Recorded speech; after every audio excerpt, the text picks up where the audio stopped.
Hello everyone, जय भीम, नमो बुद्धाय। स्वागत आप सभी का ट्रूथ लिटरेचर में। और आज के वीडियो में हम समझने का प्रयास करेंगे जाति के बारे में, एनिहिलेशन ऑफ कास्ट, जो कि हमारा चैप्टर नंबर 11, 12 और 13 में से एनिहिलेशन ऑफ कास्ट, जाति के विनाश में से डॉक्टर अम्बेडकर का क्या कहना था, जो कि फेमस भाषण था डॉक्टर बाबा साहब अम्बेडकर का। और आज के सिनेरियो में भी इसका इतना ही महत्व है जितना उस समय था। तो आइए शुरुआत करते हैं। डॉक्टर बाबा साहब अम्बेडकर लिखते हैं, जाति ने हिंदुओं को परस्पर सहयोग, विश्वास और बंधुता की अनुभूति से वंचित किया। ये बाबा साहब अम्बेडकर बोल रहे हैं। बाबा साहब अम्बेडकर बोल रहे हैं, जिन कारणों से हिंदुओं के लिए शुद्धि एक असंभव चीज है, उन्हीं कारणों से हिंदू समाज एक संगठन नहीं बन पाया। संगठन के पीछे यह विचार होता है कि हिंदू के दिमाग में उस कातरता और कायरता को निकाल फेंक दिया जाए जो उसे दर्दनाक तरीके से मुसलमानों और सिखों से अलग रखती है, और जिसने उसे अपनी रक्षा के लिए विश्वासघात और दूरता के निम्न स्तर तक के तरीके अपनाने के लिए प्रेरित किया है। स्वाभाविक रूप से प्रश्न उठता है, सिख या मुसलमान वह शक्ति कहाँ से ग्रहण करता है जो उसे बहादुर और निर्भय बनाती है? मुझे विश्वास है यह शारीरिक शक्ति की श्रेष्ठता का खुराक या कसरत की वजह से नहीं है। इसका स्रोत इस भावना से पैदा होने वाली ताकत है कि जब कोई सिख खतरे में पड़ेगा तो सभी सिख उसे बचाने के लिए दौड़ पड़ेंगे, या किसी मुसलमान पर हमला होगा तब सभी मुसलमान उसे बचाने के लिए जाएंगे। यह बाबा साहब अम्बेडकर बोल रहे हैं। आगे बाबा साहब अम्बेडकर बोल रहे हैं कि हिंदू यह ताकत हासिल नहीं कर सकता, वह इस बात से आश्वस्त नहीं हो सकता कि उसके लोग उसकी सहायता करने के लिए आएंगे। अकेला होने की किस्मत के कारण वह शक्तिहीन हो जाता है, कातर और कायरता बन जाता है, और लड़ाई में या तो आत्मसमर्पण कर देता है या भाग कर निकलता है। सिख और मुसलमान निर्भय रहते हैं क्योंकि वे जानते हैं कि अकेले होने पर भी अकेले नहीं रहेंगे। इस विश्वास की उपस्थिति एक को डटे रहने में मदद करती है और इसकी अनुपस्थिति दूसरे को भाग चलने के लिए प्रवृत्त करती है। यह बाबा साहब अम्बेडकर बोल रहे हैं। आगे बाबा साहब अम्बेडकर कहते हैं कि अगर आप इस मामले का थोड़ा सा अनुशील करें तो प्रश्न करें कि मदद और सहायता के मामले में क्यों सिख और मुसलमान इतना अस्वस्थ अनुभव करते हैं और क्यों हिंदू इतना निराशाग्रस्त रहता है, तो आप पाएंगे कि इसका कारण उनकी सम्मिलित जीवन शैली में फर्क में मौजूद है। सिखों और मुसलमानों में सम्मिलित जीवन शैली उनके सदस्यों में भ्रातृत्व की भावना पैदा करती है, जबकि हिंदुओं की सम्मिलित शैली ऐसा नहीं करती। सिखों और मुसलमानों में एक सामाजिक भावना है जो उन्हें एक दूसरे का भाई बनाती है। हिंदुओं में ऐसा कोई तत्व नहीं है, इसलिए कोई भी हिंदू दूसरे हिंदू को अपना भाई नहीं मानता। इससे इस बात का स्पष्टीकरण होता है कि क्यों कोई सिख न केवल कहता है बल्कि महसूस भी करता है कि एक सिख या एक खानसा 1.25 लाख लोगों के बराबर है।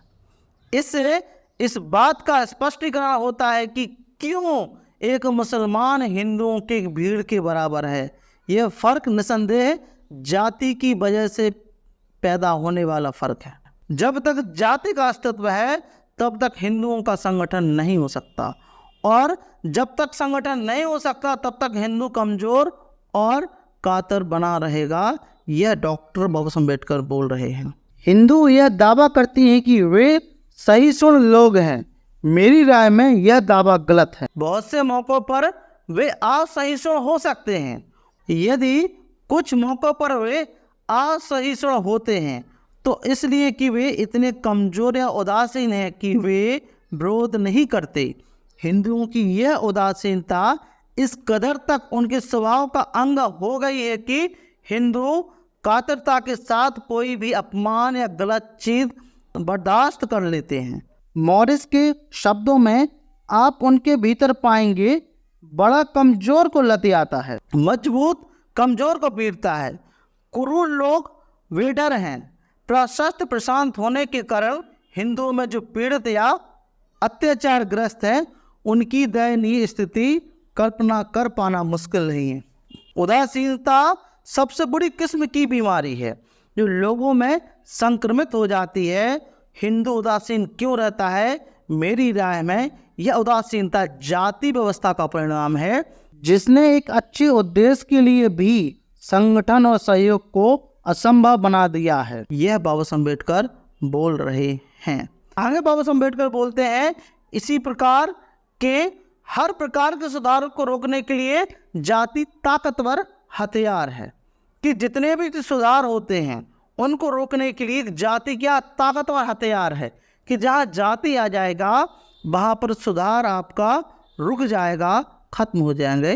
बाबा साहब अम्बेडकर बोल रहे हैं सामूहिक मानदंडों, सामूहिक प्राधिकार और सामूहिक हितों के विरोध में व्यक्ति द्वारा अपने मतों और विश्वासों, उनकी स्वाधीनता और अपने हितों का अभिकथन, सभी प्रकार के सुधार की शुरुआत इसी तरह होती है।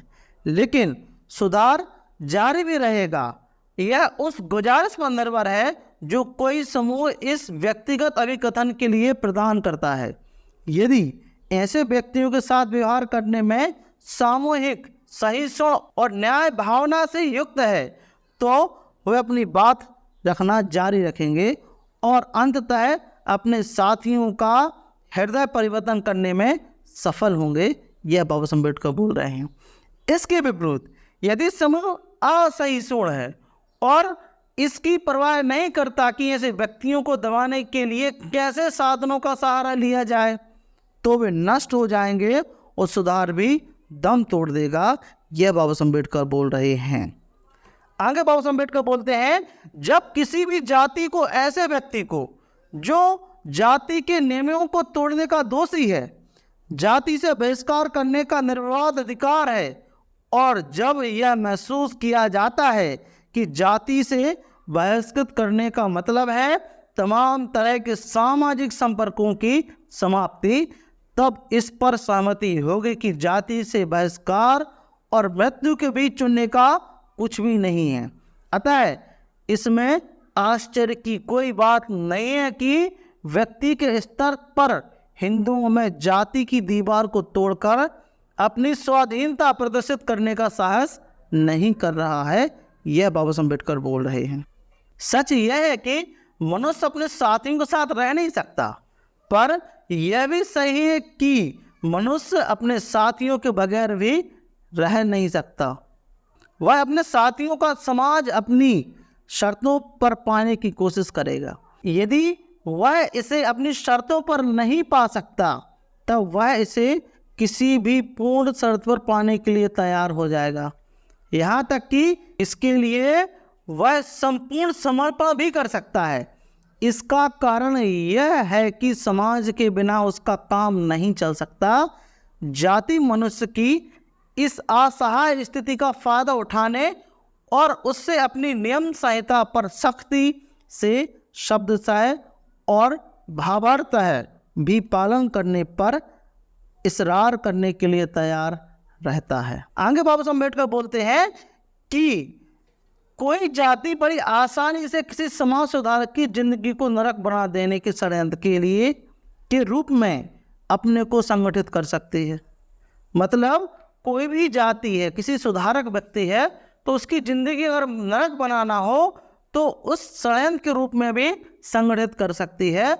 और षड्यंत्र करना अपराध है तो मैं नहीं समझता कि जाति के नियमों को तोड़ने का साहस करने के लिए किसी व्यक्ति को जाति बहिष्कृत करने का प्रयास जैसे घृणित कृत्य को कानून द्वारा दंडनीय अपराध क्यों नहीं बनाया जा सकता। लेकिन जैसा कि स्थिति है, कानून भी प्रत्येक जाति को अपनी सदस्यता को विनियमित करने और भिन्न विचार करने वालों को जाति से बहिष्कृत करने का दंड देने की स्वतंत्रता देता है। जाति रूढ़िगत लोगों के हाथ में सुधारकों पर अभियोग चलाने और सभी सुधारकों की हत्या करने का एक शक्तिशाली हथियार है। यह बाबा साहब अम्बेडकर बोल रहे हैं कि अगर समाज सुधार को रोकना है, किसी प्रकार का अगर कोई अच्छा काम हो रहा है, उस व्यक्ति के नेतृत्व में हो रहा है, तो कुछ नहीं करना है, उस व्यक्ति के खिलाफ समाज को इकट्ठा कर दो और उसे जाति से बहिष्कृत कर दो, या उसके खिलाफ में ऐसे षड्यंत्र बना दो कि वो व्यक्ति अपने आप ही टूट जाए, हम बोल सकते हैं। एक हम उदाहरण ले सकते हैं कि अगर कोई व्यक्ति इंटरकास्ट मैरिज मतलब अंतरजातीय विवाह करने की कोशिश करता है तो समाज द्वारा उसे बहिष्कृत किया जाता है, यहाँ तक कि ऑनर किलिंग भी हो जाती है। ऑनर किलिंग का मतलब है कि उस लड़का या लड़की को अपने माता पिता द्वारा उसकी हत्या कर दी जाती है, अपनी झूठी शान के लिए, समाज की रक्षा के लिए, हम बोल सकते हैं। आगे के चैप्टर में बोलते हैं बाबा साहब अम्बेडकर 13 नंबर में कि जाति लोक भावना, लोक विचार और लोक उदारता का विनाश करती है। जो लोक की भावना है, लोगों के विचार हैं, उदारता का भी विनाश कर देती है जाति। इतना खतरनाक हम बोल सकते हैं तीर है, जंजीर हम बोल सकते हैं।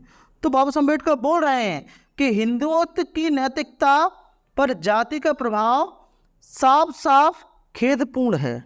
जाति ने सार्वजनिक भावना को नष्ट कर दिया है, जाति ने सार्वजनिक देनशीलता की हत्या कर दी है, ये बाबा साहब अम्बेडकर बोल रहे हैं। जाति ने जनमत को असंभव बना दिया है। एक हिंदू के लिए उसकी जाति ही उसका समाज है, उसकी जिम्मेवारी सिर्फ उसकी जाति के प्रति उसकी वफादारी उसकी जाति तक सीमित है। सद्गुण जाति में बने हुए और नैतिकता जाति से घिरी हुई है। सुपात्रों के लिए कोई सहानुभूति नहीं है, योग्य व्यक्तियों के लिए कोई प्रशंसा भाव नहीं है, जरूरतमंद के लिए कोई दयाशीलता नहीं है, क्रिया कोई अनुक्रिया पैदा नहीं करती।